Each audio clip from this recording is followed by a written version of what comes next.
Hi guys, welcome to my YouTube channel. Today in this video we will learn about another data type in Python called as tuple. Okay, so let's get started. What are tuples? I have written the definition here.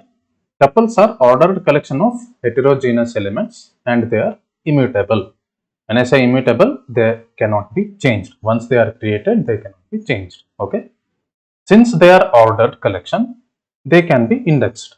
Okay, we will see how to create a tuple and how we can insert elements into it and how we can access the elements. Okay, so let's start. So let's say I'm creating a variable by name my tuple1. Okay, so the way to create a tuple is either using a pair of brackets, or I can also declare a tuple by using a method called tuple. So both of this will give me a variable of type tuple. If you check type of my tuple1, it will say tuple, and type of my tuple2 will also be tuple. Okay. Now let me create a tuple with some elements in it. My tuple3 is equal to, I am creating a tuple with elements 1, 2, 3. Since it's a heterogeneous, I can include different data types as well. Let me include a standard complex data type as well. So this is how to create a tuple with elements in it. Now if I just display this variable my tuple3, so the contents are displayed as it is. So this is how do we create a tuple. Now let us see the available methods with this data type. So to do that, I will just type in the variable name my tuple3, press dot and hit tab. So this will give me the available methods. So as you can see, only two built-in methods are available for data type tuple. Okay, so let's check them one by one. So it says count and index, right? So let's see what count does. So the definition can be seen by pressing shift tab. Okay, so what this count does, so it returns the number of occurrences of value. So let's say if I want to check the count of this element 2, when I say count, how many times this 2 occurs in this tuple. So if I execute it, it will return me 1 because 2 is occurring one time. So remember, duplicates are allowed in tuples. Let me include some duplicates here. Okay, so you can see the duplicates are allowed. 1 is repeated 3 times, 2 is repeated 3 times, 3 is repeated twice. So now if I check the count of 2, it will return me 3 because 2 is present 3 times. And there is only one another available method, which is index, right? So before going to that, if I say count of 0, 0 is not present in my tuple3 variable, right?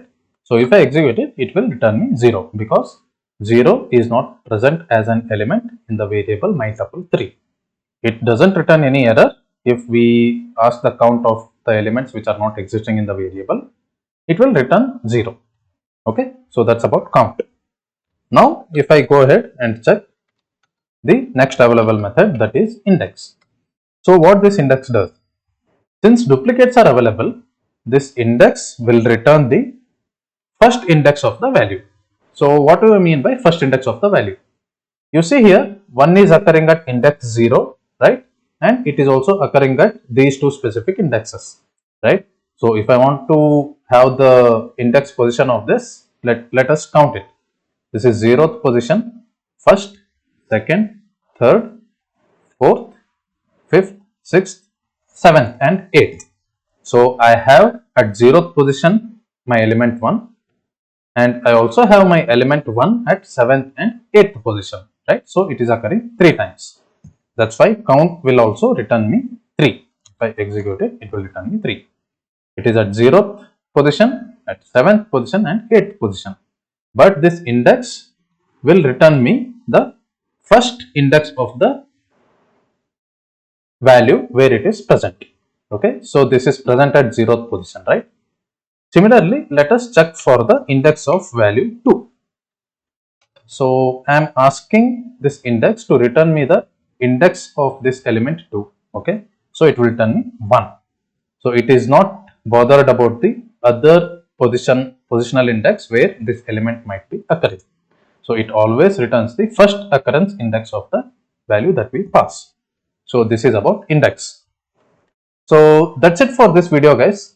So before closing this, there is one more thing I have to show you. Since they are ordered collection, we can index them. So let's say if I want to access the element at 0th index, I can just say like this. If I want to access the element at last index, I can say my underscore tuple 3 of -1, right? So it will give me the last element here. Let's say I want to display the tuple in reverse order. So how I can do that? I can do it like my tuple 3. I want to start from last index. I want to go till first index, the 0th index, but I have to decrement by 1, right? So since I am at the last position, I have to decrement my step by 1. So this is the start index position, this is the end index position, and the third one will be the step. Step means how many we want to skip or how many we want to process at a time. So if I give nothing, it will be processed one element after another element. So if I don't give anything, by default it will be +1. Since I am starting at -1, +1 will be nothing, right? So it will be done. So it will return me nothing. It will be an empty tuple. Now if I want to reverse the string, reverse this tuple, sorry. If I say -1, the tuple will be displayed in reverse order. Okay. Now if I want to print it in reverse but every alternate element. So after 2 I don't want this 3. So after 3 I don't want this one. I want to print this one. This 2 needs to be skipped. I want to print this one. I don't want to see complex number.